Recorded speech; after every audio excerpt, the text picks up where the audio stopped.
제가 우리 민경배 박사님을 보니까 90세, 91세, 정의용 박사님을 보니까 80세. 이거 큰일 났어요. 이분들이 이렇게 시간을 넘겨서까지. 그러니까 저출산해도 괜찮아요. 노인들이 활동을 왕성하게 하니까. 그렇죠. 그리고 우리 민경배 박사님 6분 짧게 했다는데 정의용 박사님은 한 20분 길게 했어요. 제가 70인데 70 하는데 제가 좀 제대로 할게요. 아무튼 감사합니다.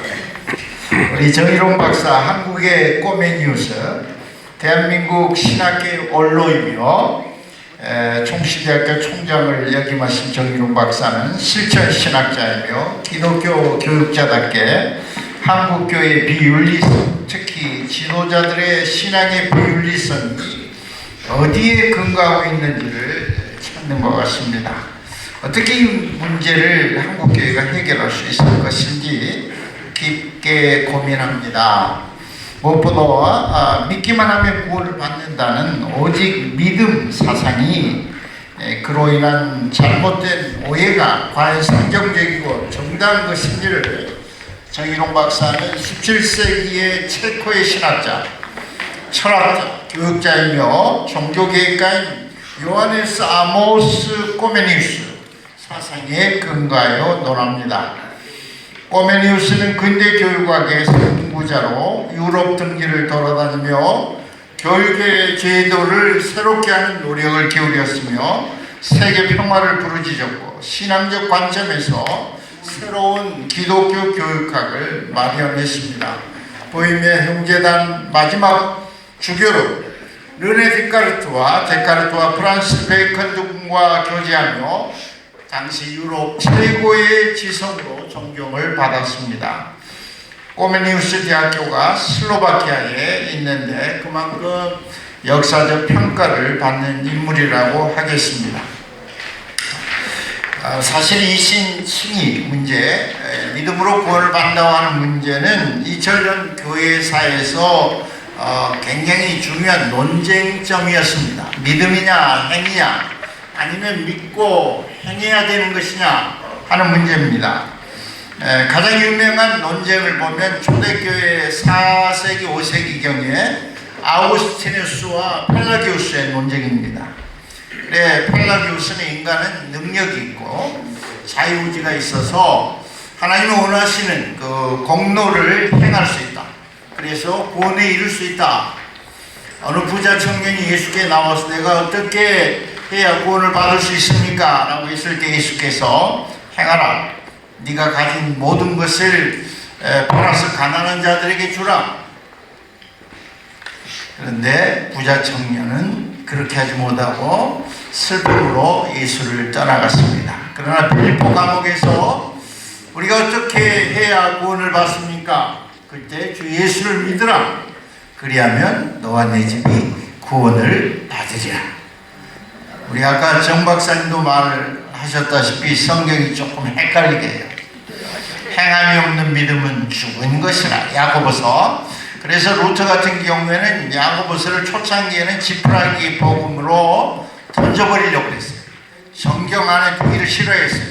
그런데 루터가 내가 경솔했구나. 그래가지고 나중에 가서는 야고보서를 그대로 성경에 넣고 있습니다. 그러니까 처음에는 그렇게 했는데 나중에는 달라졌어요. 그러니까 처음만 하시면 안 되는 거예요. 네. 어쨌든 이 펠라기우스와 싸움했던 아우구스티누스는 인간은 전적으로 타락하여 인간의 의지와 능력으로 하나님 원하시는 공로를 행할 수 없다. 그렇기 때문에 은혜로 우리가 구원에 이룰 수 있다. 오직 믿음으로 하나님의 은혜로 구원을 받을 수 있다. 이 아우구스티누스의 입장을 루터가 신뢰하게 된 것입니다. 그리고 루터는 아우구스티누스의 입장을 따라서 16세기에 오직 믿음을 애치게 됩니다. 그런데 그때 루터는 이 가톨릭 교회가 멜랑키톤이죠. 펠라기우스 역을 하고 있다. 루터가 아우구스티누스 역을 사역을 하고 있다. 16세기에 그렇게 이야기할 때 그 당시에 국어 올드 릴리전인 가톨릭 교회가 우리 팔라기우스 지지하지 않는데 이렇게 말을 하게 돼요. 그러니까 이제 붕친 거죠. 붕친 거죠. 쉽게 그렇게 이야기할 수 없다는 거죠. 그럴 때 이제 스위스를 중심으로 한 스빙글리 칼빈의 개혁교회가 각도를 달리해서 사실은 우리 정일홍 박사님 말하시는 어떤 믿음과 행위의 관점에서 다르게 말하면 총체적 삶의 종교개혁을 강조하게 되는 것입니다. 그러니까 16세기 종교개혁에서 보이지 않는 종교개혁의 면이 스위스 종교개혁에서 보이는데 그것은 총체적 삶의 개혁이라고 하는 겁니다. 그래서 사실 우리 그 개혁교회, 스위스 종교개혁의 후예들이 오늘날 한국교회가 가장 많이 차지하고 있는 장로교회입니다. 그 장로교회가 청교도로 장로교회로 오늘 우리 한국교회에 들어와 있다고 하는 것입니다. 이 문제를 조금만 더 언급해 보면 이신칭의는 오직 믿음은 하나님과 사람의 퍼스널 릴레이션십, 개인적인 그런 관계로 형성됩니다. 내가 하나님 믿으니까 하나님 나를 의롭다 하신다. 그 누가 알 수가 없죠. 나의 엄마가, 나의 형제가 그 사실을 모르죠. 이것은 전적으로 퍼스널한 것입니다. 곧 하나님과 각 개인의 믿음을 통하여 구원에 이르고 직접 사귈 수 있다는 의미입니다. 결과 개인주의 입장에서 이신칭의가 이해되고 큰 영향력을 발휘하게 되고 심지어 한국교회 같은 내가 하나님을 믿으니 하나님 나를 구원하셔서 확실해. 그럴 때문에 내가 어떻게 살아도 하나님이 봐주시겠지. 그래서 좀 갖은 못된 일들을 목사요, 장로요, 집사요, 성도들이 하게 됩니다. 수단과 방법을 안 가리고 돈을 봅니다. 수단과 방법을 안 가리고 인간사에서 살아가게 됩니다. 그런데 행위는 믿음을 증거해 보인다는 사실입니다. 행위는 그가 가진 믿음을 증거한다는 것입니다. 그래서 구원이 하나님과 개인 사이의 사사로운 사귐만을 의미하지 않는데 오직 믿음의 교리가 이쪽으로 흘러가 버렸다는 것입니다. 그래서 사실은 이 개인주의적 잘못된 이해를 바로잡으려는 노력이 교회 산에 여러 번 시도되었습니다. 그 가운데 한 분이 꼬메니우스였습니다.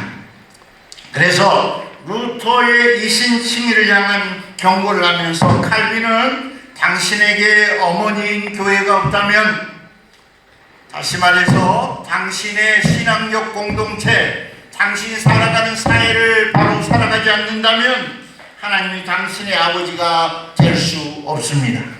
곧 교회, 공동체의 중요성을 망각해서는 안 되고 나아가 성도는 세상에 소금과 빛의 역할을 소홀히 해서는 안 된다. 믿음으로 구원받은 사람은 그 공동체적 삶 가운데서 대한민국 속에서 세계 속의 한국인으로서 그 이신칭의의 믿음을 나타내 증명해 보인다는 것입니다.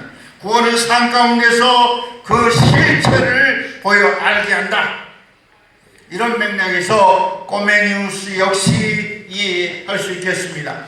꼬메니우스의 구원론은 칭의와 성화를 한데 묶었다고 보는 게 자연스러운 것 같습니다. 꼬메니우스가 성경이 말하는 믿음, 소망, 사랑은 항상 있을 것인데 라는 말을 증거로 대면서 믿음, 소망, 사랑의 관점에서 구원론을 설파해야 된다라고 말씀하는 거 신선합니다. 저에게도 도전이 됩니다. 그런데 이 말씀을 조금 더 읽으면 그 중에 제일은 사랑인지라. 그럼 사랑만 하면 되는가? 이렇게 또 생각해 볼 수 있습니다. 아무튼 하나님의 사랑과 이웃사랑의 율법의 완성이기 때문입니다. 꼬메니우스 역시 물론 행위 구원에는 동의하지 않습니다. 루터 역시 공로신앙을 부정하고 오직 믿음을 내세웠습니다. 그렇지만 행위 구원을 내세우는 역사적 상황에서 루터의 강조가 오직 믿음이 후대에 여러 가지로 부작용을 일으켰다는 사실에는 동의합니다. 그래서 17세기 이제 독일 경건주의가 나타납니다. 저는 독일 경건주의로 학위를 한 사람인데요.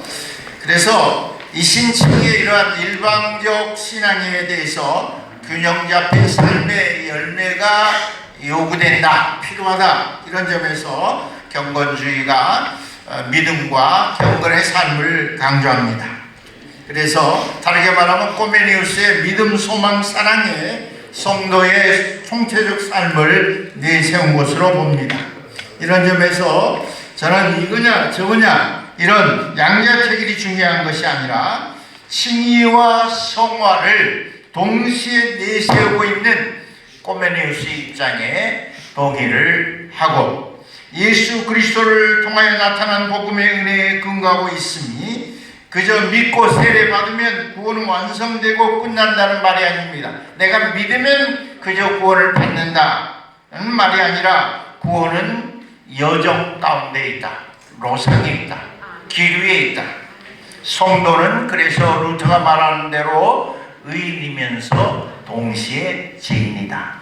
의로와 진자이면서 동시에 의롭게 되어가는 자다. 그런 루터의 말을 생각하게 됩니다.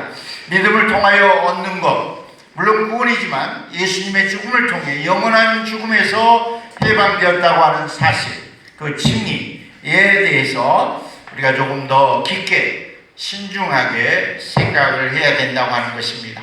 의롭게 된 자면서 의롭게 되어가는 자로서 이 땅에 살아가야 된다고 하는 것입니다. 저는 마치겠습니다. 정일웅 박사의 실천적이며 목회적 관점에서 오직 믿음으로 인해 나타나는 오해와 부작용을 바라보는 안타까움이 코메니우스의 마음과 연달아 있음을 확인할 때 한국 교회는 통전적 구원을 향한 역사의 교훈을 받아 새로워져야 할 것입니다. 사실 여러 가지 한국 교회의 이 절벽이 복 받으면 된다, 잘 살면 된다, 좋은 대학 들어가면 된다, 출세하면 된다, 돈 많이 벌면 된다, 그걸 위해서 예수 믿는다. 그러니까 우리 자녀들이 잘 좋은 직장 가고 좋은 대학 가고 부자 됐잖아요. 그게 교회 안 다녀도 되는 거지. 그걸 위해서 설교를 열심히 했잖아요. 복 받는다고 복 받아버렸잖아요. 왜 교회 가요? 이미 천국에 와버렸는데. 그러니까 이 자체가 문제가 있는 거죠. 과연 번영신학이 제대로 된 것인지, 예수 믿으면 잘 먹고 잘 살고 출세하는 것인지, 아니면 가난한 자로서 세상의 소금과 빛으로 살아가는. 그러니까 알고 보면 핍박이 있을 때 우리 그리스도교는 늘 제대로 길을 갔어요. 그러나 풍성할 때 교회는 타락했어요. 가난이 복입니다. 가난한 자는 복이 있나니 천국이 너희 것입니다. 그걸 굳이 심령이 가난한 자로 바꾸지 마세요. 그냥 성경이, 저도 그 독일에서 박사학위 하면서 이 가난에 대한 연구를 해서 시험 봤는데요, 그냥 말 그대로 가난이에요. 거기다 또 심령도 가난해지면 좋죠. 늘 가난한 자로, 겸손한 자로 살아가는 것. 그래서 귀한 글을 읽으며 정일웅 박사의 한국교회를 향한 사랑을 느낄 수 있었고, 부디 한국교회가 개인주의에서 벗어나서 믿음, 소망, 사랑에 확고히 있어서 아름다운 공동체적 신앙의 열매를 주렁주렁 맺기를 소망합니다.